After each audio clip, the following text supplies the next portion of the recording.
जय माताजी मित्रों, पुष्पानी रसोई में तमारुं स्वागत है। आज આપણે ઇન્સ્ટન્ટ પાવભાજી બનાવવાની છે ને ઓછા વેજીટેબલથી, એટલે મેં બટાકા, ફુલાવર, વટાણા અને કુબીસ લઈ લીધી છે। હવે કુકર લઈ લઈશું। કુકરમાં 2 ચમચી જેટલું તેલ લઈ લેવાનું છે।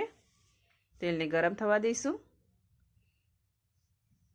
આપણે વેજીટેબલ બધા અંદર એડ કરી દઈશું। બટાકા, ફ્લાવર, કુબીજ અને વટાણા।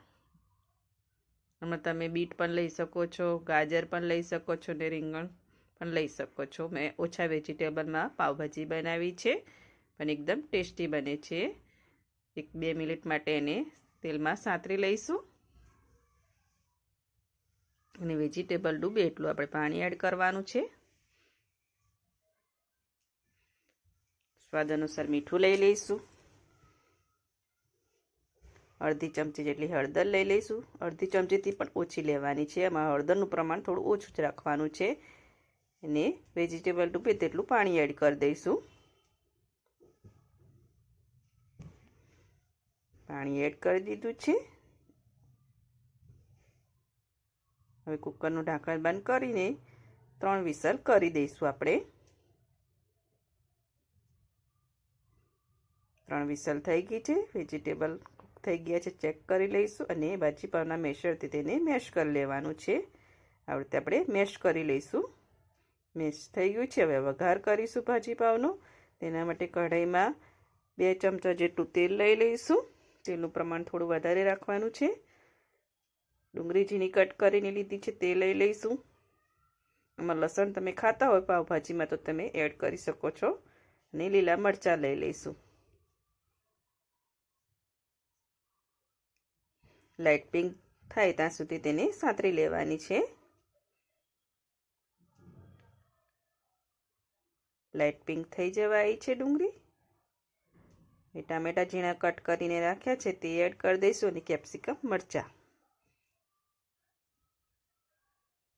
5 મિનિટ માટે આપણે કૂક થવા દઈશું। મીઠું લઈ લઈશું। વેજીટેબલના ભાગનું જ આપણે લઈશું, કેમ કે આપણે બાફતી વખતે બટાકા, ફ્લાવર, કોબીમાં આપણે એડ કરેલું છે, પણ આપણે ટામેટાના ભાગનું જ મીઠું લઈશું। હવે ટામેટા ગળી જાય ત્યાં સુધી તેને સાંતરી લેવાનું છે અને તેલ છૂટું પડી જાય। ટામેટા સતરાઈ ગયા છે અને તેલ પણ છૂટું પડવા માંડ્યું છે। 1-2 સેકન્ડ મિક્સ કરી લઈશું। હવે મસાલા કરીશું। ટામેટા એકદમ કૂક થઈ જાય પછી જ મસાલા કરવાના છે। 1 ચમચી જેટલું લાલ મરચું લઈ લઈશું। અડધી ચમચી જેટલો ધાણા જીરું પાવડર અને 1 મોટી ચમચી ભાજી પાવનો મસાલો લઈ લઈશું। મિક્સ કરી લઈશું। મસાલાને સાંતરી લેવાના છે અને 1 ચમચી જેટલું આપણે કાશ્મીરી લાલ મરચું લઈ લઈશું। તેનાથી કલર સરસ આવે છે આપણી પાવભાજીનો, જરૂરથી એડ કરવાનું છે। હવે મસાલાને 1 સેકન્ડ માટે તેલમાં સાંતરી લેવાના છે।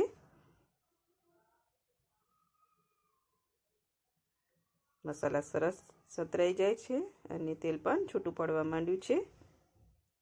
જો હવે આપણે જે વેજીટેબલ બાફીને રાખ્યા છે તે આપણે એડ કરી દઈશું।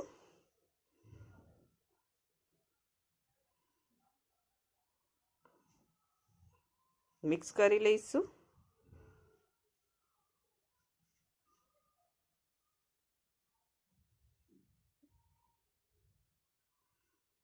મિક્સ કરી લીધું છે સરસ।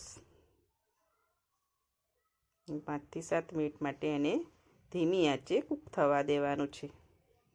લીંબુનો રસ લઈ લઈશું। 1 લીંબુનો રસ લીધો છે મેં, તેને કૂક થવા દઈશું અને ભાજી પાવના મેશરથી તેને મેશ કરી લેવાનું છે,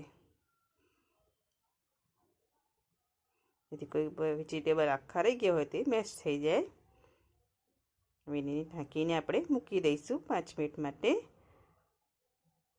અને ભાજી પાવ બનીને રેડી થઈ ગયો છે અને સર્વ કરી દીધું છે। ને પાવ અને કચુંબર મેં ડુંગળી અને કોબીજનું લીધું છે। અને જો તમને મારે ભાજી પાવની રેસીપી ગમતી હોય તો મારા વિડીયોને લાઇક કરજો, સબસ્ક્રાઈબ કરજો અને બેલ આઇકન જરૂરથી દબાવજો।